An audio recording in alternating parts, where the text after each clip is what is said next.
बिस्मिल्लाहिर्रहमानिर्रहीम। अस्सलाम वालेकुम रहमतुल्लाहि व बरकातुहू। इस वाक़े की रवायत अल्लामा इकबाल रहमतुल्लाह अलैह ने की।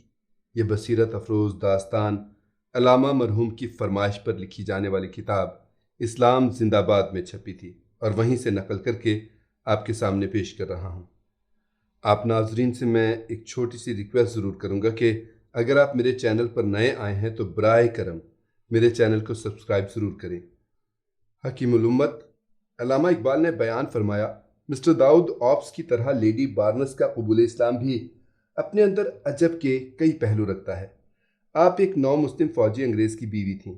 चंद साल का जिक्र है, ये दोनों मियाँ बीवी एक मुकदमे में मुलविस होकर मेरे पास आए, चूँकि इल्ज़ामात सरासर झूठे थे। इसे अदालत ने इन्हें बाइज्जत बरी कर दिया।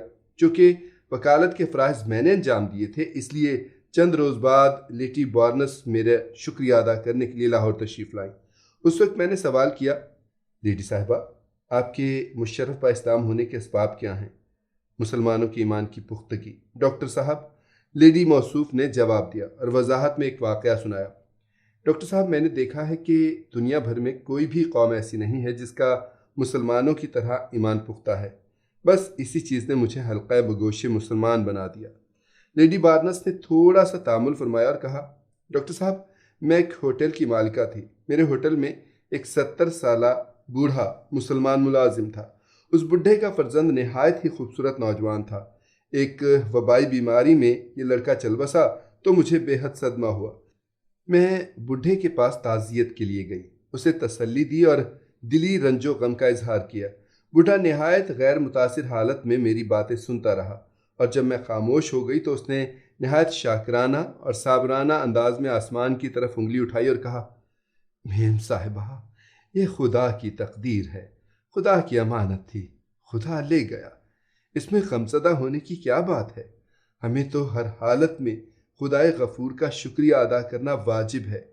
डॉक्टर साहब, बुढ़े का आसमान की तरफ उंगली उठाना हमेशा के लिए मेरे दिल में पैबस्त हो गया। मैं बार बार उसके अल्फाज पर गौर करती थी और हैरान थी कि इलाही, इस दुनिया में इस किस्म के साबिर, शाकिर और मुत्तमिन दिल भी मौजूद हैं। जुस्तजू हुई कि बुढ़े ने ऐसा पुरिस्तकामत दिल कैसे पाया। इसी गर्ज से मैंने पूछा, मरहूम के अहलो अयाल भी हैं? वो कहने लगा, एक बीवी है और एक छोटा बच्चा। बुढ़े के इस जवाब ने मेरी हैरत को कम कर दिया। मैंने उसके इत्मीनान क़ल्ब की ये तावील की कि चूँकि पोता मौजूद है, इस वास्ते वो उसकी ज़िंदगी और मोहब्बत का सहारा बनेगा। इस वाक़े को ज़्यादा मुद्दत नहीं गुजरी थी कि यतीम बच्चे की माँ भी चल बसी। इससे मेरे दिल को बहुत तकलीफ़ हुई। बुढ़े की बहू का गम मेरी अक़ल पर छा गया। ताज़ियत के लिए मैं उसके गांव रवाना हुई। उस वक्त जज्बात व तख़य्युलात की एक दुनिया मेरे हमरकाब थी। सोचती थी कि इस ताज़ा मुसीबत ने बुढ़े की कमर तोड़ दी होगी। वो होशो हवास खो चुका होगा। यतीम बच्चे की कमसिनी उसे निढाल कर रही होगी। मैं इन्हीं ख्यालात में गलता बुढ़े के घर पहुंची तो वो सर झुकाए लोगों के हुजूम में बैठा था। मैंने उसकी ताज़ा मुसीबत पर अफसोस का इजहार किया और उसे अपनी हमदर्दी का यकीन दिलाया। बुढ़ा मेरी हमदर्दाना बातें बड़े सुकून से सुनता रहा, लेकिन उसके जवाब की नौबत आई तो उसने फिर उंगली आसमान की तरफ उठा दी और कहा, मेम साहब, खुदा की रज़ा में कोई बशर दम नहीं मार सकता। उसी की शय थी, वही ले गया है। हमें हर हाल में उसका शुक्रिया अदा करना चाहिए। डॉक्टर साहब, लेडी बार्नस ने हद दर्जा हैरत के अंदाज में कहा, मैं जब तक बुढ़े के पास बैठी रही, ना उसके सीने से आह निकली, ना आंख से आंसू गिरा, और वो इस तरह इत्मीनान की बातें करता था गोया उसने अपने इकलौते बेटे और बहू को ज़मीन में दफन नहीं किया बल्कि कोई फ़र्ज अदा किया है। थोड़ी देर के बाद मैं वापस लौट आई, मगर सारे रास्ते बुढ़े के ईमान की पुख्तगी पर गौर करती रही। यह ख्याल मुझे तंग करता था और हैरत ज़दा भी कि इस दर्जा मुसीबत में किसी इंसान को ये इस्तकामत और सब्र और शुक्र की नेमत कैसे नसीब हो सकती है। शुमिय किस्मत के चंद रोज़ बाद बुढ़े का मासूम पोता भी वफात पा गया। इस इतला के बाद मैंने अपनी अंदाज़ा शनासी की तमाम काबिलियतों को नए सिरे से जमा किया और बेकरारी के आलम में उसके पास गांव पहुंची। मुझे यकीन था कि अब लावारिस बुढ़ा सब्र करार खो चुका होगा, उसका दिलो दिमाग मुअत्तल हो चुका होगा और नाउमीदी उसकी उम्मीद के तमाम रिश्ते मुनक़ता कर चुकी होगी। मगर ये सब देखकर खुद मेरे हवास जवाब देने लगे कि बुढ़ा उसी सुकून की हालत में है जिसका तजर्बा मैं 2 मरतबा पहले कर चुकी थी। میں نے نہایت دل سوزی کے ساتھ اس کے مصائب پر اپنے غم کا اظہار کیا۔ وہ سر جھکائے میری باتیں سنتا رہا۔ کبھی کبھی اس کے سینے سے آہوں کی صدا بھی آتی۔ وہ سخت غمگین بھی تھا، مگر میرے خاموش ہونے پر اس نے کمال صبر و تحمل سے جواب دیا، مہم صاحب، یہ سب خدا کی حکمت کے کھیل ہیں۔ اس نے جو کچھ دیا تھا خود ہی واپس لے لیا ہے، اس میں ہمارا تھا ہی کیا؟ پھر ہم اپنے دل کو برا کیوں کریں؟ بندے کو ہر حال میں خدا کا شکریہ ادا کرنا چاہیے۔ ہم مسلمانوں کو یہی حکم ہے کہ اللہ کی رضا پر صبر کریں۔ لیڈی بارنس درد و دل کی کیفیتوں سے لبریز تھی۔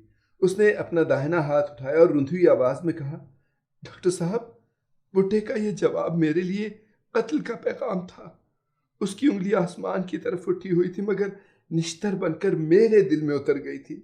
میں نے اس مرد ضعیف کے ایمان کی پختگی کے سامنے ہمیشہ کے لیے اپنا سر جھکا دیا۔ مجھے یقین حاصل ہو گیا کہ بڈھے کا یہ اطمینان قلب مصنوعی نہیں، حقیقی ہے۔ اب وہ گاؤں میں اکیلا تھا۔ میں نے اسے اپنے ساتھ چلنے کی دعوت دی، اسے شکریہ ادا کیا اور بے تکلف میرے ساتھ ہوٹل میں چلا آیا۔ یہاں وہ دن بھر ہوٹل کی خدمت کرتا اور رات کو خدا کی یاد میں مصروف ہو جاتا تھا۔ کچھ عرصے کے بعد ایک روز بڈھے نے قبرستان جانے کا ارادہ کیا۔ تجسس کا جذبہ مجھے بھی اس کے ساتھ قبرستان لے گیا۔ میں دیکھنا چاہتی تھی کہ اب اس کے جذبات کیا صورت اختیار کرتے ہیں۔ قبرستان میں پہنچ کر وہ شکستہ قبروں کو درست کرنے لگا۔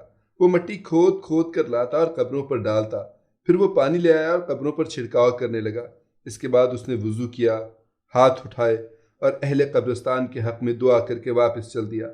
میں نے اس تمام عرصے میں نہایت احتیاط کے ساتھ اس کی حرکات و سکنات کا جائزہ لیا اور محسوس کیا کہ اس کے ہر کام میں اطمینان کا نور اور ایمان کی پختگی جلوہ گر ہے۔ میرے دل میں وہ چنگاری جو ایک مدت سے آہستہ آہستہ سلگ رہی تھی، یکا یک بھڑک اٹھی۔ مجھے یقین ہو گیا کہ یہ بڈھے کی خوبی نہیں، بلکہ اس دین حق کا کمال ہے جس کا یہ بڈھا پیروکار ہے۔ میں نے اسی وقت مسلمان ہونے کا حتمی فیصلہ کر دیا اور ہوٹل میں پہنچ کر اسے کہا کہ وہ کوئی ایسی مسلمان عورت بلا لائے جو مجھے اسلامی تعلیم دے۔ بڈھا فی الفور اٹھا اور اپنے ملا کی لڑکی کو بلا لایا۔ اس نے مجھے خدا اور رسول صلی اللہ علیہ وآلہ وسلم پر ایمان لانے کی ترغیب دی اور لا الہ الا اللہ محمد الرسول اللہ صلی اللہ علیہ وآلہ وسلم کا سبق سکھایا۔ ڈاکٹر صاحب، لیڈی بارنس نے روح پرور لہجے میں کہا، اب میں اللہ تعالیٰ کے فضل و کرم سے مسلمان ہوں اور وہی عظیم الشان قوت ایمان جس سے بڈھے کا دل سرشار تھا اپنے سینے میں موجود پاتی ہوں۔